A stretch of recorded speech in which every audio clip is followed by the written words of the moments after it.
We were a year into the pandemic, and the project really resonated with me on a number of fronts. So first of all, it was focused on learning and development for a group of people I respect and admire.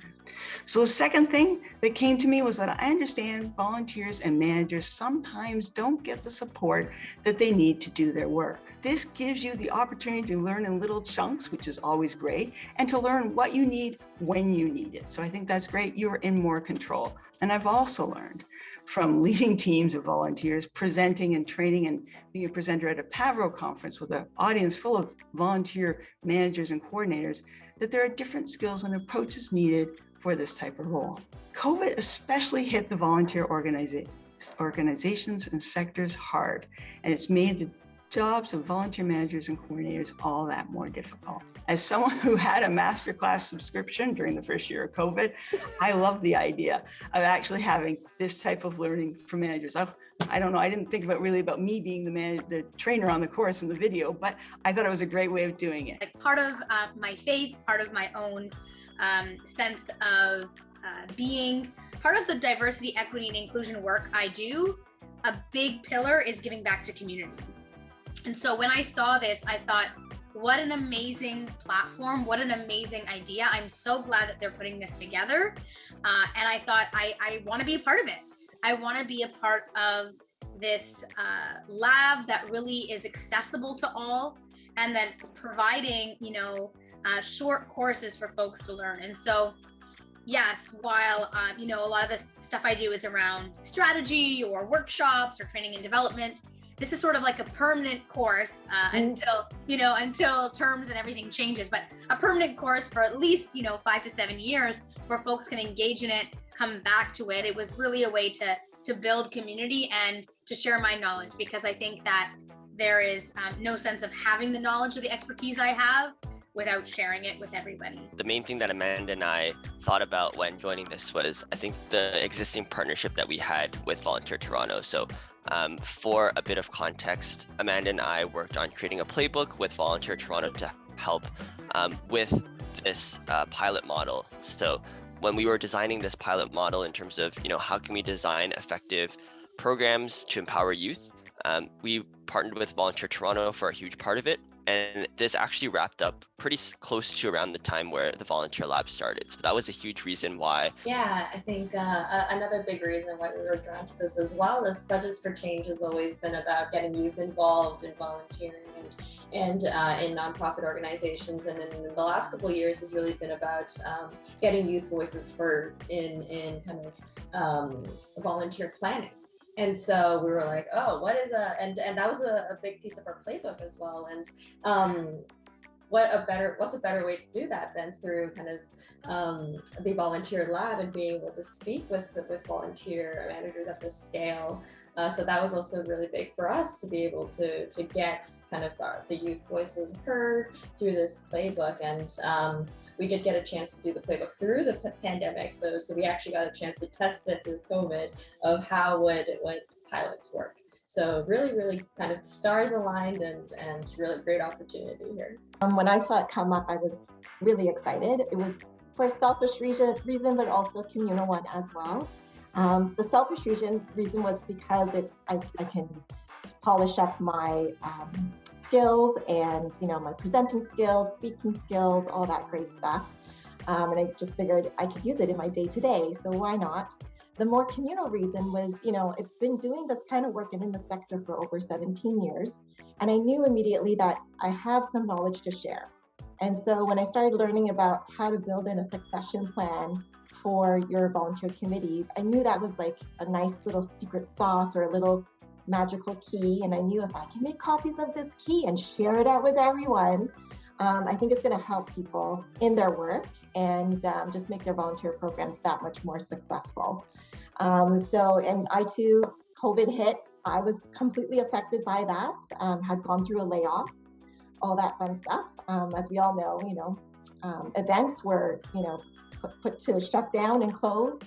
It really did impact my life, my career, and this opportunity came just around that time. So I figured, you know what, I love learning. I love bringing community together, speaking to an audience that really understands the work, That's what really excited me, and that's why I was so happy to get on board with this project.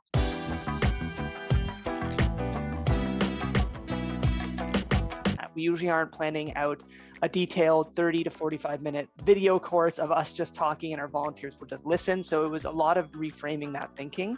We wanted instructors to consider their own experiences in preparing their courses, which everyone did to incredible effect. So although I do have some training in public speaking, what is different for me was really this course development piece, right? Mm-hmm. So what was interesting is I really took it as an opportunity to think about it like meditation.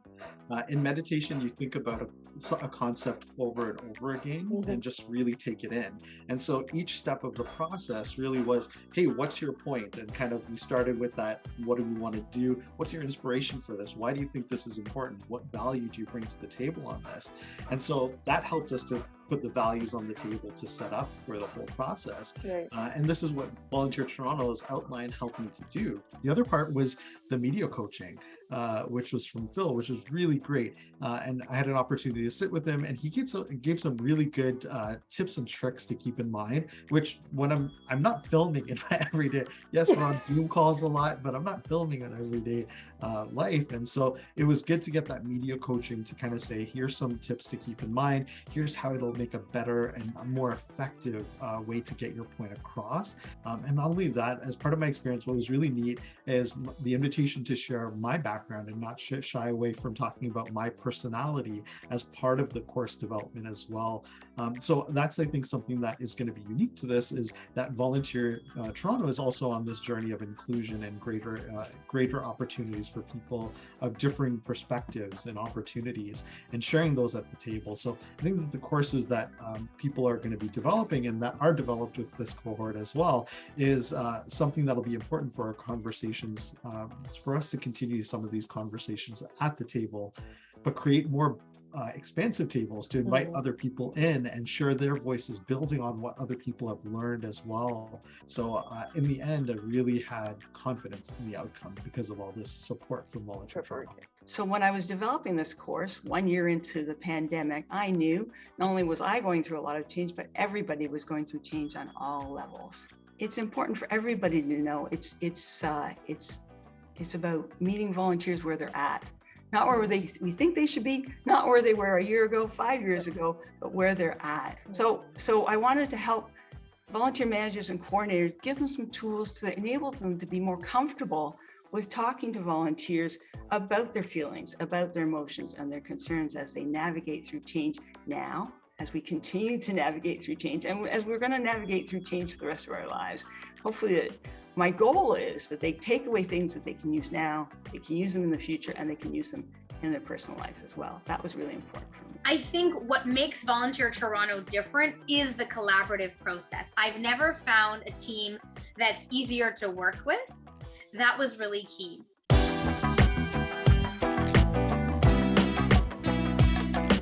Volunteering, we know, is people work, right? It's community work, it's interpersonal and it's personal. So how we treat our staff, whether they're paid or unpaid, directly impacts the purpose and goals of our programs, ultimately what we're trying to achieve.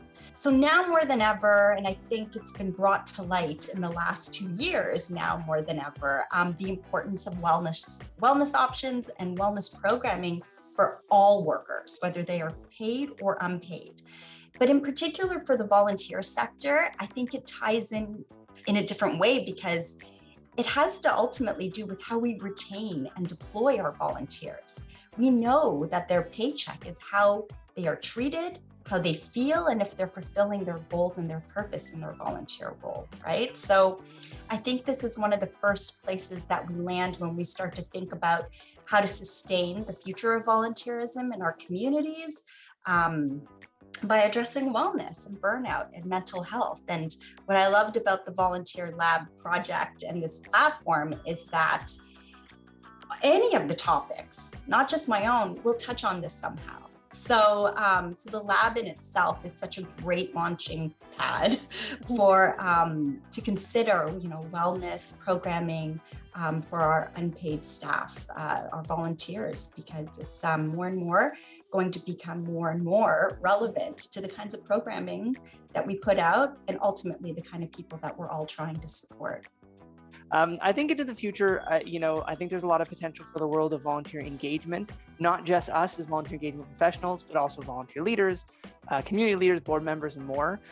It's a tool that focuses exclusively on video and downloads that I hope will guide people through each topic at their preferred pace and in a way that I think will resonate with a lot of people as well.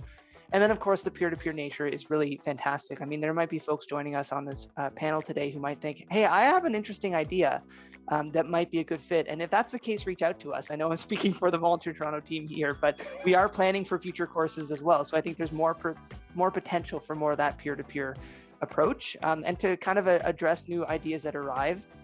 And, Suzanne mentioned this as well. During the pandemic, I think there is a larger appetite for learning digitally and online.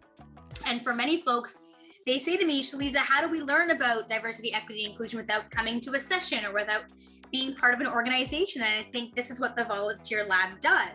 You can get these little snapshots from all of our wonderful instructors here and from the course, really learn about some of the principles of anti-oppression from the comfort of your own space or your own home, go back and reflect in a way that's accessible. And I think that's what Volunteer Lab is doing, is bringing that accessibility. The lab is going to make a difference in our sector, but outside of our sector as well. It makes it accessible to people that may not have heard a lot from the volunteer sector, but now are thinking about it a little bit more.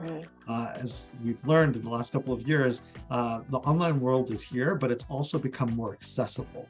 And so there's a lot that can be gained from that. So why not make the most of it, allow these trainings to help get our message, not just here in Toronto, but outside of Toronto, and engage other voices across the world as well.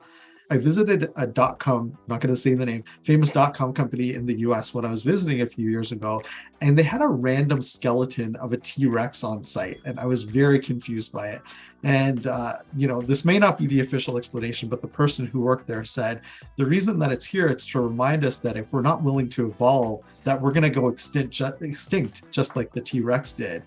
And I think that's applicable here too, as the Volunteer Lab is a next step on our evolution for the volunteer management profession. Thank you to all our panelists, again, for your insightful contributions today and throughout this entire process. I look forward to all our viewers and our subscribers to the lab that are coming and our wider community to being able to learn from you all.